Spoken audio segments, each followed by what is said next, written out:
Hey guys, hoping you're having a great day. Now in Chapter 2, Episode 5, The Mandalorian, Ahsoka told Din Djarin to take Grogu to Tython and place him on a seeing stone, and a Jedi will sense him through the Force. Now when we heard this line, we had a few speculations already as to who that Jedi would be. Since we just heard Ahsoka say that she was looking for Thrawn, we could also assume that Ezra would be out there as well, because the last time we saw them, they were both projected into hyperspace together by the space whales. So if somehow Thrawn made it out, then Ezra could be out there as well. The next Jedi we speculated was Luke Skywalker. Now since he just blew up the second Death Star and brought an end to the Empire, he would now be in the process of building a new Jedi Order and looking for younglings and Padawans, who would most likely be traveling the galaxy looking for students and searching and reaching out through the Force to try and find them. Since Grogu is reaching out to any Jedi through the Force, it would be safe to say Luke could have possibly heard him. But what if there was another out there that we didn't expect at all? Someone who we thought wasn't in the picture anymore. Someone who had the experience, skill, and knowledge to properly train Grogu in the Jedi ways. And that person is none other than Mace Windu. Now before you click off the video, because I know it's a long shot, but hear me out. Picture this scene as Mace Windu is about to kill Palpatine, the Sith he has been looking for since the death of Qui-Gon Jinn. As he raises his lightsaber for the killing strike, Anakin cuts off his hand, and next thing he knows, lightning is coursing through his body and shocks him. Palpatine throws Mace out the window as the fight is finished. Or is it? And even though it looks very much like Mace died from that fall and never returns, what if he actually did survive? And we've seen countless times Jedi and Sith falling from high places using the Force and surviving, with Anakin and Ahsoka when they took the droid forces on Geonosis while also catching Rex. We even see Snoke teaching Kylo how to use his method as he throws him off a cliff to save himself.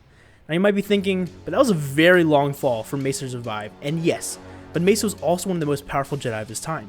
He even went toe to toe with the Sith Lord and bested him, and still with one hand missing, it is possible that Mace survived the fall from the Chancellor's office. Now with the scenario that Mace survives the fall, he has just witnessed Anakin's turn to the dark side, as well as knowing fully that Palpatine is a Sith Lord. So with that information, Mace would then try to make his way back to the Giant Temple as fast as he could to warn the rest of the Jedi. Now while he was on his way to the temple, Anakin would beat him there with the 501st, because Mace was on foot, other than Anakin who had a speeder as well as gunships with the clones. Anakin would have already started his march on the temple and begun slaughtering all the Jedi. Mace would eventually make his way back to the temple to see the smoke rising from the building.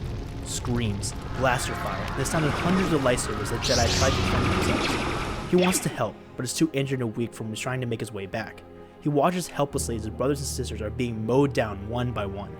He starts to feel like the Jedi have now officially lost, and all is over. But he sees a young Padawan hiding. He was so small that the clones must have missed him. It was a species like Yoda, but just a child. Mace makes his way towards him, and the child notices him. He almost gives the kid a scare, but he recognizes him, and the child's eyes turn from fright to relief to see the Jedi Master. Mace picks up the child and runs to safety, but he turns to the temple, taking one last look at his home that gave him security, peace, hope, all being burned to the ground, and then he turns away and vanishes into the shadows with the baby. Since he knows he's a high-value target as a Jedi, he has to hide the child and separate from him. Now at this point in the theory, it could go anywhere. Mace could leave the child with a family, on an orphanage doorstep, or somewhere safe. But I'll leave that up to you guys to decide. Now I hope this theory comes true because I would love to see Mace back in action again. Samuel L. Jackson said he would love to come back to Star Wars even though his character would have a missing arm or a broken leg. With the way Dave Filoni is supervising things, anything could happen at this point. He's giving us so many surprises and there's gonna be more. And it won't be too out of the way to bring Mace back because he's a very powerful Jedi and could survive that long. Maybe just like Obi-Wan, he was a hermit, but still practiced the ways of the Force. While in isolation, he could focus on all the mistakes that were taken in the fall of the Jedi and meditate on them, grow, train, and strive to become a better Jedi than he once was. And after all these years, when the time is right, he hears Grogu's call and is ready to answer. Now that would be some comeback. Let me know what you guys think of this theory in the comments down below, or if you guys have your own theories as to who will answer Grogu's call. Thank you guys for watching, you are the real chosen ones. Don't forget to drop a like and subscribe. Have a great rest of your day, and may the Force be with you.